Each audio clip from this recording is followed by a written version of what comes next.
Good luck to me. No more spending on raising kids. Let's end our marriage.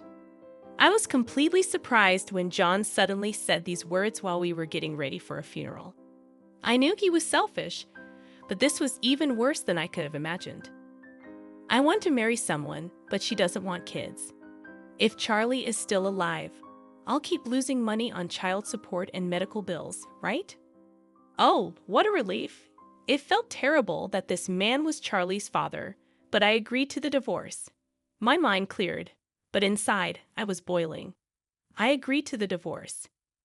Yeah, then I'll take the house, so leave as soon as possible. Just wait until the funeral's over. Fine with that. John left on the day of the funeral. I read Charlie's will. Jane turned pale while relatives glared at him with fierce faces. It was time for a counterattack. I'm Natasha, a 42-year-old housewife. I used to translate for a company, but now I freelance. My husband John is 45, 3 years older than me. We married when I was 29, and he was a client at my company. The next year, our son Charlie was born, but John, being selfish, hardly helped raise him. Charlie was delicate since birth, frequently in and out of the hospital. I often blamed myself for not giving him a stronger body. But despite his struggles, he bravely faced treatments and held on for 12 years. Things got worse around his 12th birthday. During his first rainy season, constant coughing plagued him. His body rejected food, and his fever wouldn't break. We hurried him to the hospital, tried 4 treatments, but his symptoms barely improved. Mom, sorry for being in the hospital again. No need to apologize. You'll get better, right? Yeah, I'll do my best. With a weak smile, Charlie spoke. Tears welled up in me, but I held them back, not wanting to show weakness in front of him. After Charlie finally dozed off, I called John, but no matter how many times I dialed, he didn't answer. Thinking he might be in a meeting, I switched to messaging. John replied the next morning. Seeing his message, I called him immediately, and this time he answered right away. What's up so early? Don't give me that. Why won't you come? Charlie's fighting so hard. Well, my presence won't cure him, right? And by the way, the hospital bills must be adding up. Tell the doctor to bill him quickly. What? How can you say that? Can't hear you. I'm off to work. Wait. John hung up without listening. He had always been indifferent toward Charlie, but this level of cruelty was new. I gripped my phone, shaking with anger. Even as the rainy season gave way to summer, Charlie's health didn't improve. Doctors doubted he'd make it to winter, so I scaled back my work to be with him as much as I could. Mom, you've been with me all day lately. Is your work okay? It's fine. I'm handling everything from home, so don't worry, if you say so. Charlie didn't seem convinced. He probably thought my work had slowed down because of him. After that chat, to spare him stress, I started bringing my laptop and working right in front of him.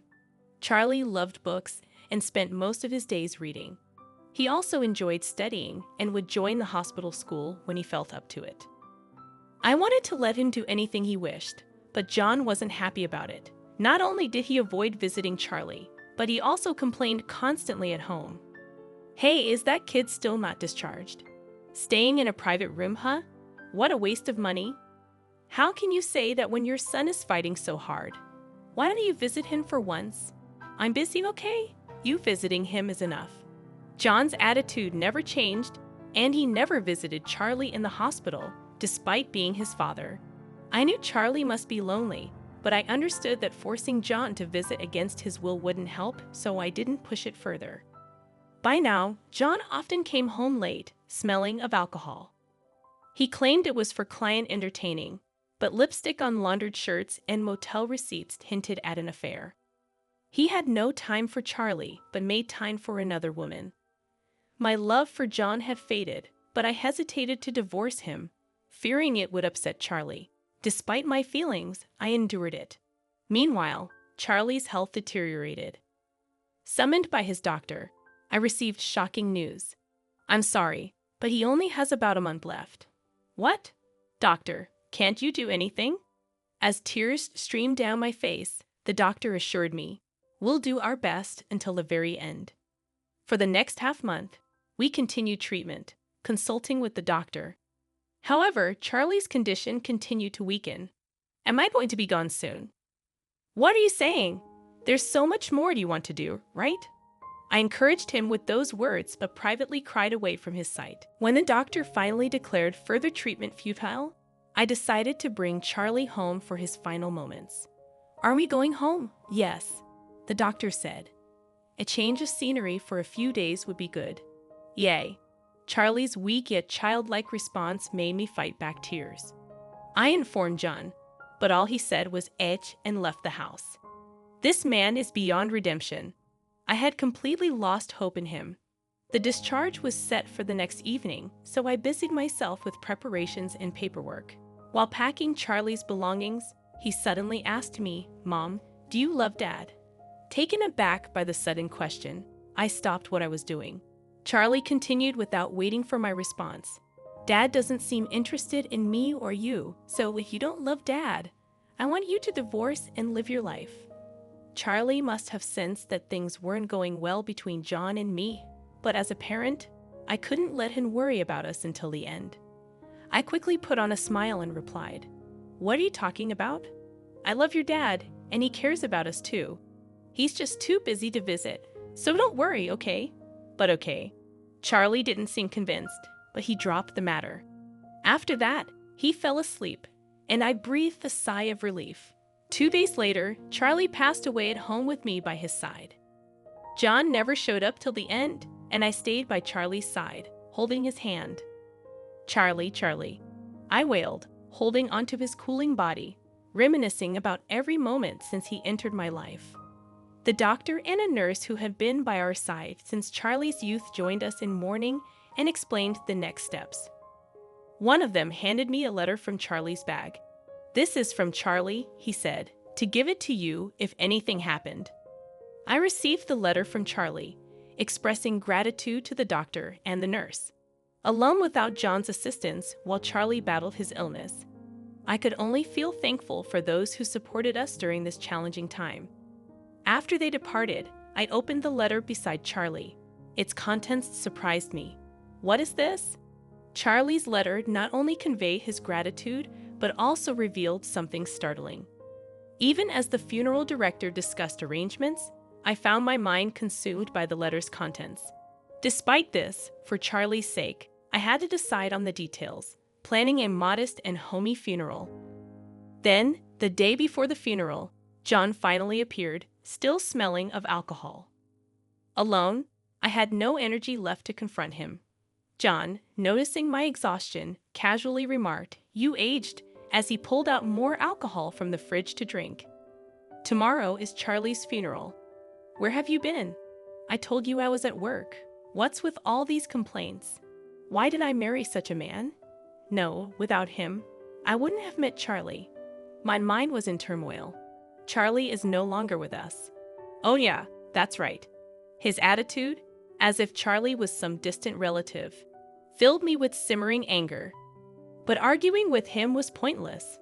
So I decided to focus on the funeral arrangements for the next day. Good fortune for me, no more child-rearing expenses. Let's get divorced. What? I couldn't conceal my shock when John suddenly uttered this during the funeral preparations. I knew he was selfish, but this was too much. There's a woman I want to marry, but she doesn't want kids. So with Charlie alive, the child support and medical expenses would drain my money. Ah, what a relief. How terrible I felt the chill run through me that such a man was Charlie's father. As my mind cleared, my anger surged. Fine, I agree to the divorce. All right then, I'll take the house. Get out as soon as you can. Just wait until after the funeral. Is that okay? John left on the date of the funeral. I read Charlie's will. John turned pale, and relatives glared at him with fierce expressions. Now it was time for my counterattack. The will, penned by Charlie, exposed John's affair. Until I read the will at the funeral, John had been playing the role of a grieving father, loudly crying. How could there be such a letter? No, it's not true. It's a prank, right, Natasha? I felt sorry for not visiting because of work, but this is too much. John tried to deny it, appearing pathetic. I silently took out an envelope from my bag and thrust photos in front of John. What? You took pictures? Disturbed by being caught in a photo, like being seen with the woman, arm in arm within this picture. Ah, no. As John stumbled over his words, his face still pale, I smiled sweetly and asked the relatives to pass around a few photos.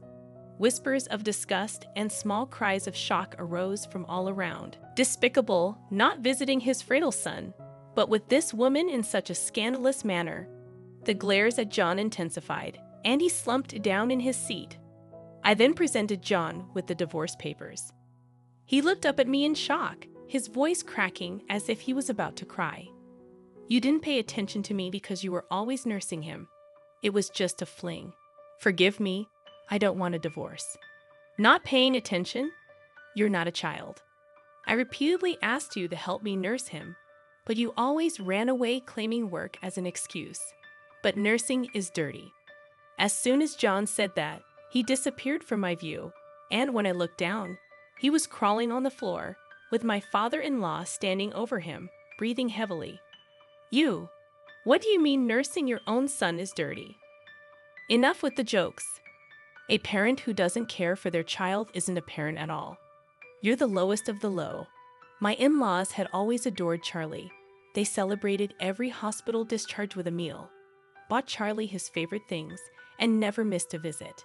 They had been covering for John, believing his excuses about being busy at work, never imagining their son could be such a disgrace. Tears streamed down their faces as they glared at John, who sat in disbelief, clutching his cheek where he'd been struck. Natasha, I'm so sorry. We had no idea. If we knew he was such a man, we would have encouraged you to divorce him sooner. We are truly sorry. They began to bow deeply, and I hurried to lift them up. It wasn't their fault. Charlie loved his grandparents, and their presence was one reason I hadn't divorced John. You guys are not to blame. Look, Charlie's letter says thank you and stay healthy. Charlie and I both love you very much, Natasha. Thank you, sorry, Charlie. My mother-in-law hugged me, sobbing quietly. My father-in-law was also crying, apologizing to me. John, finally coming to his senses, stood up and pointed at me, yelling, "Don't be ridiculous. She's just an old lady who couldn't even take care of her husband, a failure of a wife." As my father-in-law lunged towards John, I stepped in front of him. John looked at me with a fearful yet defiant glare. What, you got something to say? Not really. This is reality. No one here is on your side. And make sure to pay back the money you've borrowed from many people, haven't you? How do you know about that? At my words, relatives who had lent John money began murmuring after reading Charlie's letter. I had informed the relatives about John's extravagant spending on a woman from a nightclub who enjoyed luxury items and overseas trips. John, funding all of it, could never afford such a lifestyle on his salary alone. Realizing this, I checked if anyone had lent him money. And to my surprise, it wasn't just John's relatives, but mine as well. Under the guise of Charlie's medical expenses, while I had initially informed them just to thank and promise repayment, with the current situation, they realized John had used the money not for Charlie, but for his affair. Don't play games with me. I lent that money thinking it was for Charlie. Give me back my $20,000 right now. Same here, I want my $40,000 back. These words triggered a cascade of demands from various relatives for the money they had lent. John looked around, his face turning paler with each claim. Then he turned to me, smiling weakly. Natasha, we're a couple, right? You'll help me, won't you? What? Are you serious? You didn't help with nursing, didn't contribute to the medical expenses, or even the living expenses, and instead borrowed from everyone for your own selfish needs. Unbelievable. Why would I help you? Don't say things like that with a pathetic voice. John slumped back down, seemingly out of energy to retort. I looked down at him, ready to deliver the final blow, and called to the entrance, "Cheryl, please come in." "Cheryl? Why is she here?" John's face was a picture of sheer panic as he stared at the entrance. The woman named Cheryl walked towards me hesitantly. She looked plain with light makeup, a stark contrast to the woman in the photos. I invited her on Charlie's last day. She was with you, right? I thought it would be nice if she could attend the funeral. I'm sorry about this. Save it. No need for such superficial words. Cheryl closed her mouth tightly at my response, her face as pale as John's. I handed her some documents. I called you here today to sign these. Please read them carefully and sign. $100,000. I can't pay that. It's impossible. It's not for you to decide whether you can pay or not. Cheryl pleaded with me through her eyes, but I wasn't ready to let her off the hook easily. John, trembling, positioned himself between Cheryl and me. What now? It's my fault, so please forgive Cheryl. Demanding $100,000 from her is just too cruel. Why should I? I'm merely asking for compensation for the affair. John raised his eyebrows and let out a heavy sigh, inwardly screaming that I'm the one who wants to sigh. I waited for John's next words. That's because Cheryl is fragile, unlike you. How do you expect her to earn $100,000? How cruel can you be, John? Cheryl clung to John's back, both seemingly lost in each other. The icy stares weren't only from me. The relatives were ready to voice their disapproval. But I decided to add fuel to the fire. Cheryl, your son is hospitalized, right? Son. Cheryl flinched. I continued, he's 12, just like Charlie was, always in the hospital. Your ex-husband took custody, right? Tough with all the hospital and treatment costs, not to mention the bed fees. You must be getting quite a demand for child support, aren't you? How? How do you know that? Cheryl looked at me as if she'd seen a ghost. John was frozen in shock. I pulled out some documents from my bag and handed them to John. He shakily read them, then suddenly pushed Cheryl away. Hey, what's this? Divorced with a kid? You never told me. Didn't you say the money was for your family living far away? I didn't lie. My son. Son is my family. So I've been with a used woman. Where's the true love you were after? My money? You were only after my body. Cheryl threw her shoe at John, enraged. John lunged at her, and they started brawling like children, but fortunately, a security guard intervened. I approached the disheveled pair with a smile. John, please sign the divorce papers and arrange for the alimony. Cheryl, I won't reduce your compensation by a single cent. John, what's your ex-husband said something about your affairs being a sickness that can't be cured. Seems like you have a few partners, so with that kind of leeway, expect enforced payments for the child support, treatment costs, and alimony. That's impossible. John hung his head, speechless, and Cheryl was led away by security, her shoulders slumped in defeat. I apologized to each relative for the disturbance, and they comforted me, bringing me to tears. After that, my divorce from John was finalized. We also agreed on the amount of alimony he had to pay, just as I had requested.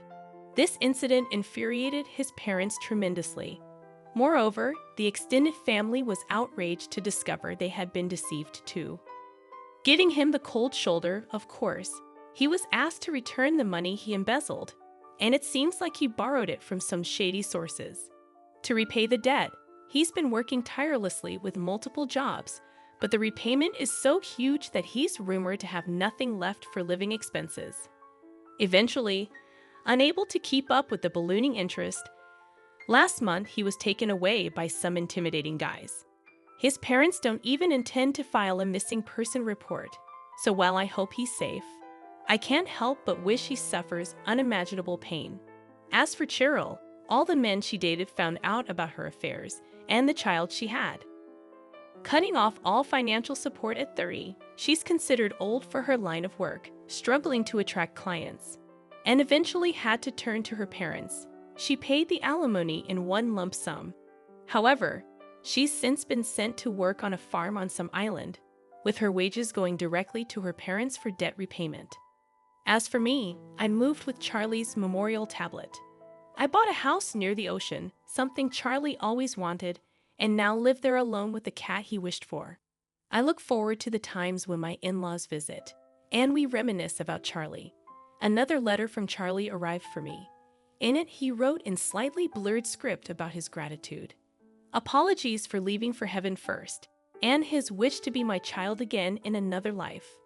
The letter ended with, "Mom, stay true to yourself, stay healthy, and live a long life," inspiring me to live my life for Charlie. Despite the sadness of not seeing my beloved child grow up, I'm living each day to the fullest.